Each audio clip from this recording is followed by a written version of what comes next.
ബീച്ചിൻ്റെ ഒരു സൈഡാണ്. അപ്പോൾ നമ്മൾ വണ്ടി കൊണ്ട് അത് ഒതുക്കി കിട്ടും. നല്ല സൂപ്പർ വണ്ടി കേട്ടോ, 2013 പുത്തൻ വണ്ടിയാണ്. ടിബറ്റ് രജിസ്ട്രേഷനൊക്കെ ഉണ്ടോ. അപ്പോൾ എന്നിട്ട് നമുക്ക് ഇതേക്ക് ഇങ്ങോട്ട് നടക്കാം. ബാ എങ്ങോട്ടേലും നടന്ന്. ഇവിടെ ബാറൊക്കെ ഉണ്ട് കേട്ടോ, ഒരുപാട് പേര് ബാറിൽ നിന്ന് കള്ള് കുടിക്കുകയും പരിപാടിയൊക്കെ ചെയ്യുന്നുണ്ട്. ഓ സൂപ്പർ, ഓ അടിപൊളി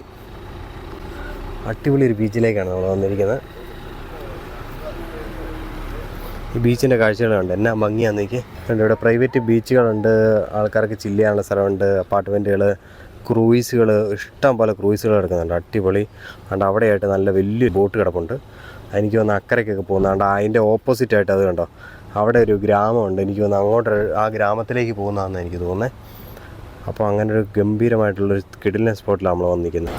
നമ്മളിവിടെ വണ്ടി ഇട്ടിട്ട് മാറിയ സമയം കൊണ്ട് പെറ്റി വരുന്ന കണ്ടു. ഇപ്പോൾ ഓടി നമ്മളിവിടെ വന്നതാണ്. നമുക്ക് വണ്ടി കയറിയിരിക്കുന്നത് നോ പാർക്കിംഗ് ഏരിയ ആണോ ഒന്ന് നോക്കണം, ആണെങ്കിൽ പണി പാടും. കാലാവസ്ഥ ബേസ് ആണെന്നുണ്ടെങ്കിൽ ഇപ്പോൾ നല്ല ചൂടുണ്ട് കേട്ടോ, ഇത് അത്യാവശ്യം നല്ല ചൂടുള്ള. ഞങ്ങൾ ജാക്കറ്റൊക്കെ ആയിട്ടാണ് വന്നത്. നമ്മൾ UK നിന്ന് വന്നപ്പോഴത്തേനും നമ്മൾ നല്ല ജാക്കറ്റൊക്കെ ആയിട്ട് വന്നപ്പോഴത്തേനും ഇവിടെ എത്തിയപ്പോഴത്തേനും നല്ല ടെമ്പറേച്ചർ. നമ്മൾ നാട്ടിൽ പോകുന്നൊരവസ്ഥയാണ്. അപ്പം നല്ല ടെമ്പറേച്ചർ ആയതുകൊണ്ട് പിന്നെ നമ്മൾ ജാക്കറ്റെല്ലാം ഊരി മാറ്റി ഞാൻ വണ്ടിക്കകത്ത് കയറി AC ഇട്ടുകൊണ്ടിരിക്കുകയാണ്. ഇനി ഇവിടെ എല്ലാം പാർക്കിങ്ങിൻ്റെ ഭയങ്കര പ്രശ്നമാണ്. ഇവിടെ എവിടെയെങ്കിലും പാർക്ക് ചെയ്ത് കഴിഞ്ഞാൽ അപ്പം പെറ്റി കിട്ടും, അതും ഒരു പ്രശ്നമാണ്. അപ്പോൾ ഇനിയിപ്പോൾ എന്ത് ചെയ്യണം എന്നുള്ളൊരു ആലോചനയിൽ ഞാനിരിക്കുകയാണ്.